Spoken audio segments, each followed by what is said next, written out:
კომუნიკატორი პირდაპირ ეთერში დაბრუნდა. ჩვენი სტუმარი არის ნინო ბაშარული, როგორც დავაანონსეთ.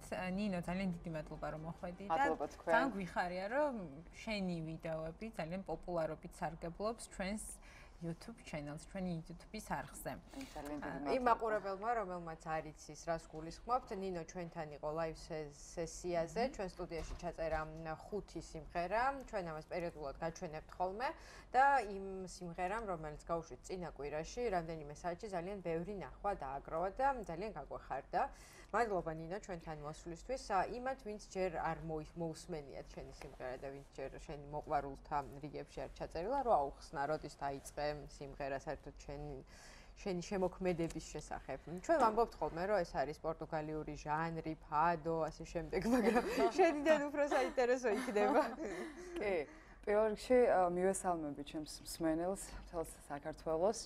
ძალიან დიდი მადლობა თქვენ, რომ ასეთი საინტერესო გადაცემა დაგვიბრუნეთ და ძალიან დიდი მადლობა იმ ხარისხისთვის, რომ მოვისმინე, მართლა აღფრთოვანებული დავრჩი. და მადლობა რომ მომიწვიეთ სტუმრად. დავიწყე აკონიდან ალბათ. საერთოდ ზოგადად ძალიან ადრეული ასაკიდან დავიწყე სიმღერა. ბებია მღეროდა ფანდურზე, დედა მღეროდა რომანსებს არაჩვეულებრივად. და ძალიან მიყვარდა ბოშურები, ბოშური სიმღერები, რომანსები და ჩემი პირველი სიმღერები გიტარაზე იყო 12 წლის ასაკში, გიტარა დავიჭირე ხელში და ვიმღერე ბოშური რომანსები და ეს ოჯახში გესმოდა თუ საიდან? რა თქმა უნდა ოჯახში. კი. ხო, იმიტომ მე ბავშვობაში ბოშური რაღაცა დავფიქრდი, რომანსები გამიგონია, ფანდურზე გამიგონია. ოჯახში მღეროდით ბოშურს, მე მღეროდი, დედა მყვებოდა ხოლმე მერე და ძალიან ისეთ ცეცხლოვან საღამოებს ვაწყობდით ხოლმე, მოდიოდნენ მეგობრები და დედა მეხვეწებოდა, რომ გეხვეწები, ახლა დაჯექიო, არ შემარცხვინო, გიტარა დაიჭირე ხელშიო და დაუკარი რაღაც ისეთიო და მეც უკრავდი ხოლმე. ყველას ესე მძიმედ გვახსოვს ხოლმე, მე მაგალითად, როდესაც მაიძულებდნენ, რომ ან ლექსი მეთქვა, ან მემღერა, ან მეცეკვა და იმიტომ დავდიოდი ცეკვაზე, რომ მე თქვათ უნდა მეცეკვა, ან მე მემღერა. ეს შენთვის არ იყო ალბათ. რაღაცნაირად სტრესი იმისა, რომ მშობლები გეუბნებიან, რომ იმღერენ, სიამოვნებაც იყო თან ეს. კი, მე გამიჩნდა უფრო კომპლექსები, რომ აი დიდობაში, თორე ბავშვობაში აი ვერ აგიხწერთ რა, ვასწრებდი ხოლმე ამ მოვლენებს პირიქით. მე მგონი ეს არის განსხვავება მუსიკოსსა და არა მუსიკოს შორის, როცა მუსიკოს, პოტენციურ მუსიკოს თხოვენ რომ იმღეროს, მას უხარია და მღერის და ჩვენ არ გვიხაროთ. ამიტომაც ვივართ აქ.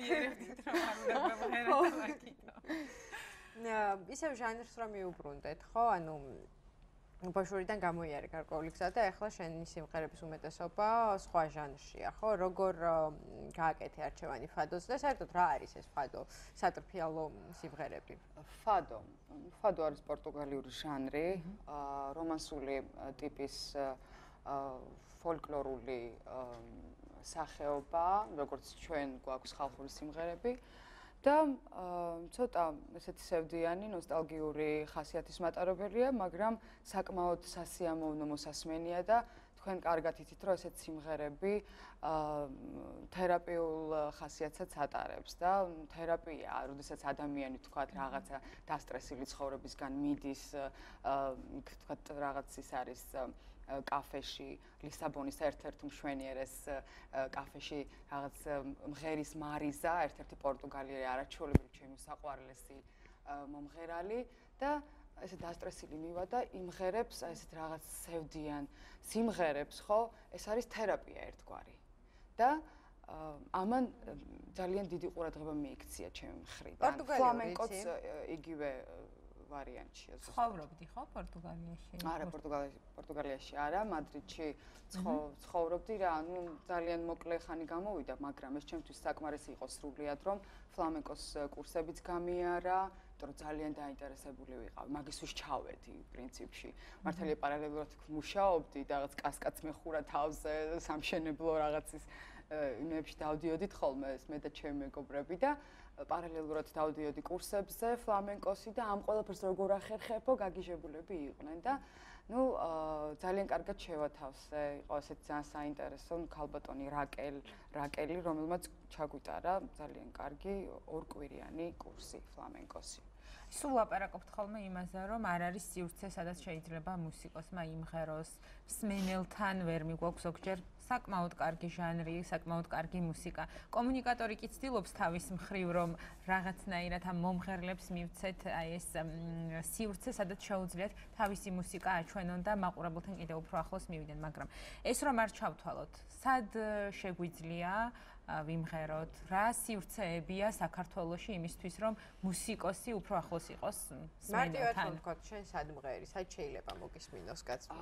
აი, როგორ გითხრათ, პაძემკებშიც კი ვიმღერებდი დიდი სიამოვნებით, ეგრეთ ბრჭყალებში, ხმარობ რა თქმა უნდა ამ სიტყვას. იმდენად გამოუვალი მდგომარეობა საქართველოში ამ მხრივ, რომ აღწერაც კი მიჭირს და ამზე საუბარიც, იმიტომ რომ ამის გამო ძალიან დათრგუნულები ვართ მუსიკოსებიც და მომღერლებიც და ჩვენ გვჭირდება არეალი რაღაცა, სადაც ჩვენ თავებს განვახორციელებთ და ვიტყვით ახალ სიტყვას, თქვა, თითით არ განვიკითხავ არავის, მაგრამ წარა-მარა სულ სულ ერთი და იგივე სახეები, ხო? იქ რაღაცები შეურიო, ხო? საინტერესო იქნება და ყოველ წამს ვხედავ ერთი და იგივე სახეს. მე მინდა რომ ხედავდე სხვადასხვა იმის ჟანრის მქონე მუსიკოსებს, მომღერლებს და ვისმენდე მათ, იმათ, რომლებსაც უსმენ თუნდაც პაძემკაში. ну ამას ისე ვამბობ, რა თქმა უნდა, გადატანითი მნიშვნელობით, ანუ ისინი ხან ოჯახში მღერიან, ხან მეგობრებთან მღერიან, ხან სულ რაღაც, თქვათ, ივენთი არის და ახლა ივენთზე ვნახე არაჩვეულებრივი მომღერალი და რო გამოვკითხე, მითხრა, რომ აი ეს 1000 ერთხელ თუ დამიძახებენ და რაღაცა კორპორაციულ საღამოებზეო თუ გამოვდივარო. ძალიან გული მტკივა, რომ ეს ადამიანი არის აი ესეთ სიტუაციაში. თვითონ არ შეგიძლიათ თქვენ რომ იპოვოთ ეს თქვენი სივრცე, თქვენ თვითონ მიხვიდეთ, თქვათ რომ აი იქნებ ვიმღერო აქ, ან იქნებ ჩემი კონცერტი გავაკეთო, აი. კი, ცადე, იცით, ბარებში, კაფეებში ვცდილობ, მაგრამ იმდენად დაბალ თანხას გეუბნებიან. ბოლოს და ბოლოს ამაზეც წავიდოდი, მაგრამ როდესაც იქ ჩემს უკან ოჯახია და ძალიან მრავალწევრიანი ოჯახია საბედნიეროდ, ღმერთმა გვამრავლოს, იქ თქვათ შვილების სიტუაცია, აქედან გამოვალ მდგომარეობა ის, რომ არასაკმარისი ფინანსური მდგომარეობიდან გამომდინარე უარს ვამბობ. არ გარდა ამისა, პრინციპში მხოლოდ ბარი და რესტორანი არ უნდა იყოს მომღერლის სცენა, ანუ საკმარისი ჰონორარი რომც იყოს, ჩვენ საუბარი გვაქვს იმაზე, რომ სასურველი იქნებოდა რაიმე სხვა სცენა, ანუ სცენა იყოს და არა სადაც მხოლოდ მოსასმენად მივლენ და არ იქნება მუსიკა დამატებითი ატრიბუტი, ხო, კუბდარის ფონზე. კი, მოკლედ ძალიან ვიტანჯებით ეს მუსიკოსები ამის გამო და იმედი მაქვს, რომ მდგომარეობა გამოსწორდება და თქვენი გადაცემის საშუალებითაც ჩვენ აი ესე ხმამაღლა ადამიანებს გავაგებინებთ რა უნდა გავაკეთოთ, რომ რაღაცა უშველოთ მუსიკას ზოგადად. შოუ ბიზნესი ხო არ არის საქართველოში და თქვენი იმედიც მაქვს აი ესეთი მოვალეობა გაკეთდეს. იმისათვის რომ ჩვენ თქვენი სიმღერის პოპულარიზაციას ხელი შეუწყოთ, ახლა უნდა მოვისმინოთ ის ჩანაწერი, რომელიც ჩვენ სტუდიაში ჩაწერეთ და რომელიც მაყურებელს ყველაზე მეტად მოეწონა. არ ხოთო უნდა გავუშვათ და თუ რაიმეს დამატება გინდათ, ბაკა გვეუბნება, რომ ეს თქვენი საავტორო სიმღერაა და სავარაუდოდ რაიმე კომენტარის გაკეთება მოგინდებათ. ეს არის საავტორო სიმღერა, დავწერე ჩვენს საყვარელ უწმინდესთან სტუმრობის დროს მოვიდა მუზა უცებ, არ ვიცი ეს რა, როგორ ხდება და რანაირად ხდება, ვერ აგიხსენებთ თითით. რამდენჯერაც ვესტუმრები სახლში მოვდივარ და 10 წუთში თვითონვე მოდის სიტყვებიც, ოღონდ ეს სრული სიმართლე ადამიანები, აი მართლა. სასწაული წმინდანი ყავს ჩვენ უწმინდესი და აი 10 წუთში ჩემი მეუღლე გაგიჟებული, საიდან მოიტანა ეს სიმღერა და ვეუბნები, აი თვითონ მოვიდა, თვითონ ეს სიტყვებიც და მუსიკაც აი ახლა ამ წუთას მოვიდა მეთქი და აღარც მჭირდებოდა ამის გამო მტკიცება, იმიტომ რომ ჩემი ისეთი აჟიტირებული ვიყავი, რომ ჩემი მეუღლე მიჯერებს, რა თქმა უნდა, იჯერებს ამ ყველაფერს და აი ესე დაიწერა არხოტის წყალთან, რომელიც მიუძღვენი პატრიარქს. მოусმინოთ ამ სიმღერას და დაგიბრუნდებით. ცოტა ხანში თქვენ უყურებთ კომუნიკატორს, ჩვენი სტუმარია ნინო ბაშარული.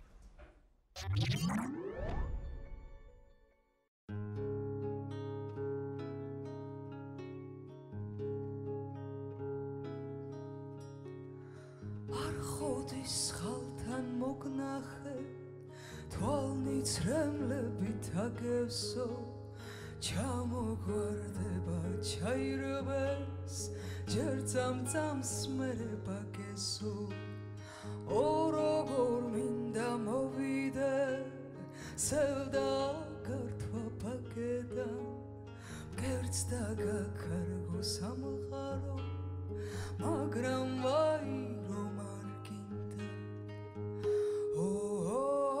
როგორ ამინადა მე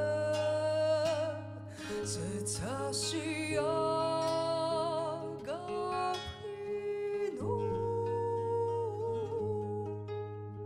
ცისკრიდან ამოსული ზეცას დაუბრუნო როგორ ამინადა მე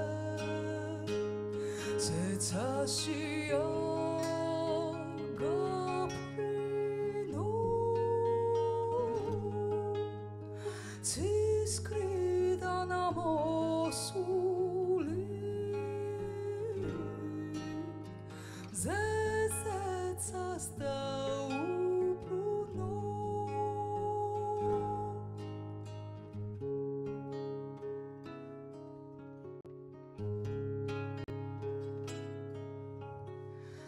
არ ხოდის ხალთან მოკნახე იჯეკთა ცრემლი გდიოდა დინარეს მარგალიდებად ცრემლის ამოთხეს მიქონდა ოროგორ მინდა მოვიდე სევდა გართვა ბაგედან მკერდს დაგაქარგო სამყარო მაგრამ ვაი რომ არ გინდა როგორ ამინადა მე ზეცაშია გაფრინო ცისკრიდან ამოსული ზეცას დაუბრუნო როგორ ამინადა მე ზეცაშია გაფრინო ცისკრიდან ამოსული ზეცას დაუბრუნო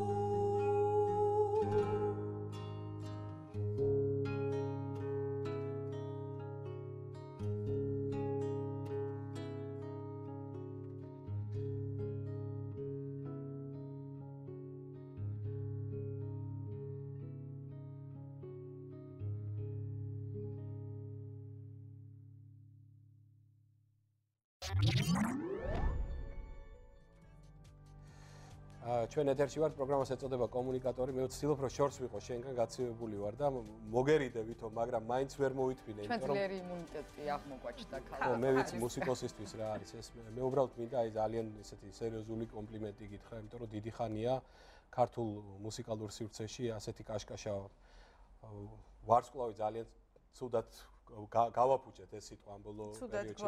ხო, გაცილი, მაგრამ ყოველ შემთხვევაში ასეთი კაშკაშა პიროვნება კარგა ხანი არ გვინახავს, მაგრამ მე მაინც მინდა შენი პარტნიორის შესახებ, მუსიკალური პარტნიორის შესახებაც რომ მოგვითხრო, ნო გიორგის შესახებ ფხალაძე. გიორგი ფხალაძეზე საუბარი არასდროს არ მომბეზრდება, იმიტომ რომ იმდენად თვითონ თავმდაბალია და იმდენად თავს არიდებს ხოლმე საკუთარ თავზე ლაპარაკს, რომ ყოველთვის მე ვიყავი ესეთი მოწადინებული და გიორგი რო ჩუმად იყო ხოლმე სულ გასუსული, რომ ეკითხებოდნენ ეს ხმა მოიღე რა მეკითხარი შენსევ, კარგით განებით თავი ის მაინც არ იტყვის არაფერს, მე ვილაპარაკებ და მე ესე მოკლედ ვამკობდი და ვადიდებდი და მართლა არაჩვეულებრივი მუსიკოსი ყავს, ის ქმნის თავის რა თქმა უნდა საკუთარ ნაწარმოებებსაც. არის არაჩვეულებრივი მუსიკოსი იმ გაგებით, რომ ჩემს სიმღერებს ისეთ არანჟირებას უკეთებს, რომ უცხოელებიც კი გარკვეულწილად გაოგნებულები არიან და 1000 კითხვას როგორ მუშაობთ? პრინციპი როგორია მუშაობის? ანუ ერთად მუშაობთ, რეპეტიციობთ თუ გახვედრებს უკვე რაღაცა გარკვეულ არანჟირებას? აი დამიჯერეთ ერთი სიტყვით ვიტყვი, სერგი, არაფერს არ ვეუბნები.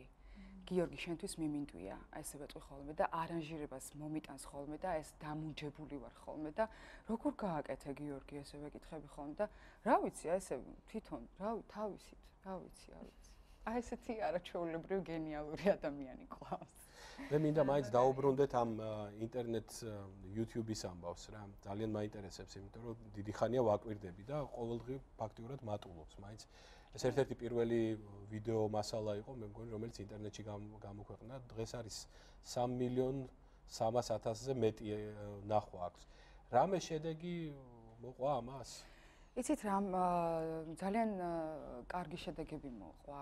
მაგ სიმღერის შემდეგ, YouTube-ზე დადების შემდეგ დამიკავშირდნენ რეჟისორები. უცხოელი რეჟისორის დამიკავშირდა ერთი, რომელმაც აქ საქართველოში გადაიღო ფილმი ქართულ ერაყული საერთო რაღაცა ესეთი ფილმი, თორნი ქვია თუ არ ვცდები და იყო საუბარი რომ საუნდტრეკად მოსწონდათ ეს ის ვაჟი და უნდათ რომ ლეიტმოტივად წასულიყო ეს სიმღერა, მაგრამ რაღაცებზე ვერ შევთანხმდით, თუმცა არაჩვეულებრივი რეჟისორი იყო, არაჩვეულებრივი ქართველი მსახიობებით და მომიწია უარის თქმა. ნუ არის რაღაცეები, საკუთარი რაღაც პრინციპები, არა ამპარტავნება და არანაირად, უბრალოდ სხვა მიზეზების გამო. მერე იყო ქართველი რეჟისორები და მე იმედი მაქვს, რომ ძალიან მომწონს ის მომენტი, რომ რეჟისორების ყურადღებას იქცევს ჩემი შემოქმედება. მინდა რომ ანუ ჯერ თანამშრომლობა შედგა რომელიმე რეჟისორთან? კი, დგება.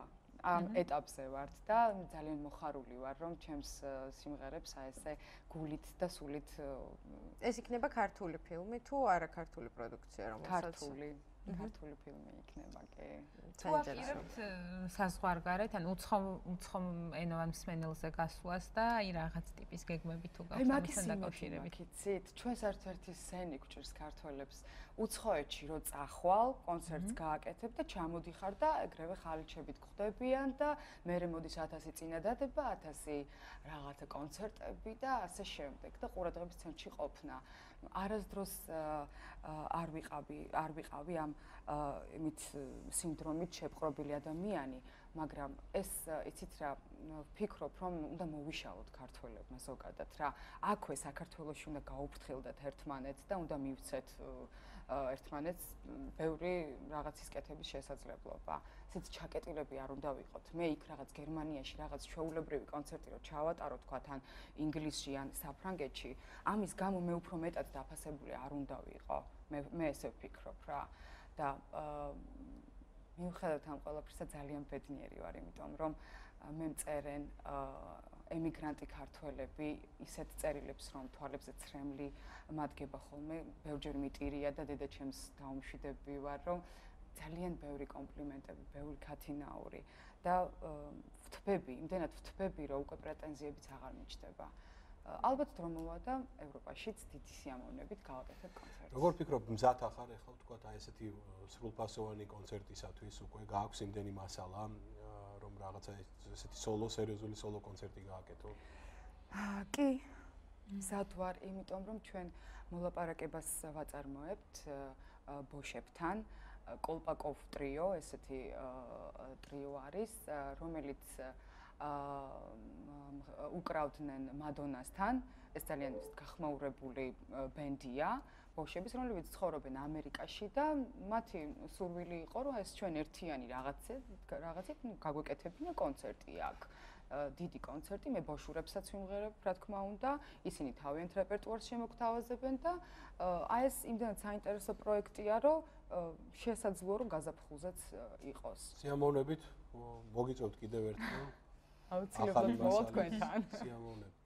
მე მინდა უბრალოდ ჩვენ მაყურებელს მათი ყურადღება გავამახვილო იმაზე, რომ შენ ჯერჯერობით საქართველოში ხარ, და მეგობრებო განსაკუთრებით საინტერესო დარბაზები ან რაღაცა კორპორატიული ღონისძიებები თუ გაქვთ, აუცილებლად უნდა მიიწვიოთ და შეეცადოთ, რომ საერთოდ მარტო ნინოს კი არა, საერთოდ ყველა ქართველ მუსიკოსს ხელი უნდა შეუწყოთ, იმით რომ დასაქმება ესეთი ხელოვნებაში ცოტა ესეთი სიტყვაა, მაგრამ ყოველ შემთხვევაში ამის გარეშე არ გამოვა და მე მერწმუნეთ, რომ ჩვენ აქ ჩაწერის დროს არაჩვეულებრივი სიამოვნება მივიღეთ და დღესაც რო უყურებ ამ მასალას, ვფიქრობ, რომ აი ესეთი ხარისხიანი გამოგვივიდა.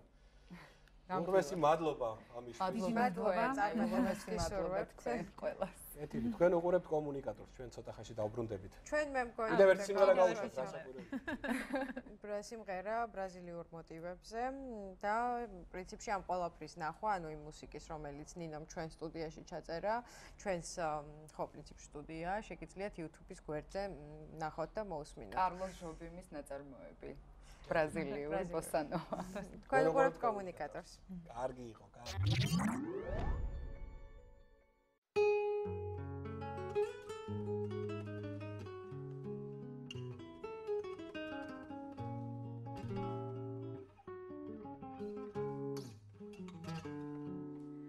Vai minha tristeza, diz a ela que sem ela não pode ser.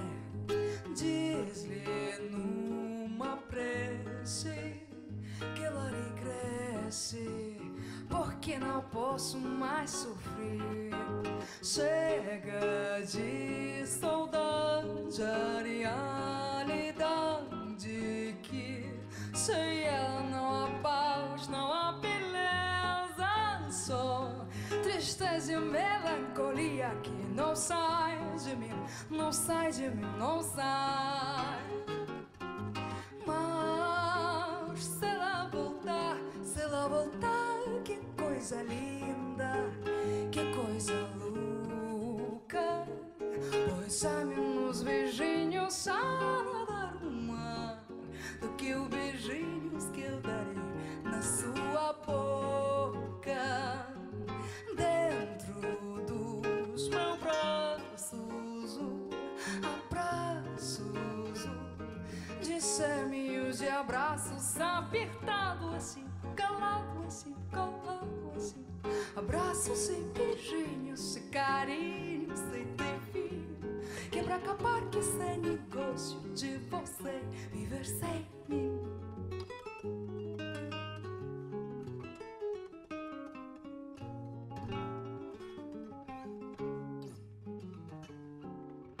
Vai minha tristeza, diz a ela que sem ela não pode ser. Diz-lhe numa prece que ela regresse, porque não posso mais sofrer. Chega de saudade, a realidade que sem ela não há paz, não há beleza, só tristeza e melancolia que não sai de mim, não sai de mim, não sai. Mas se ela voltar, que coisa linda, que coisa louca.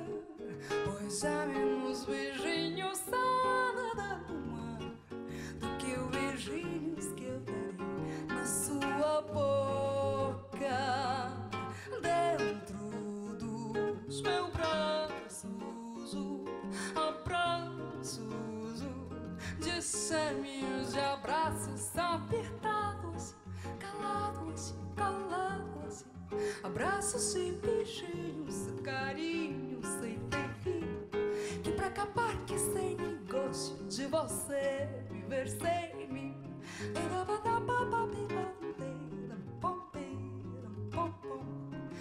Papa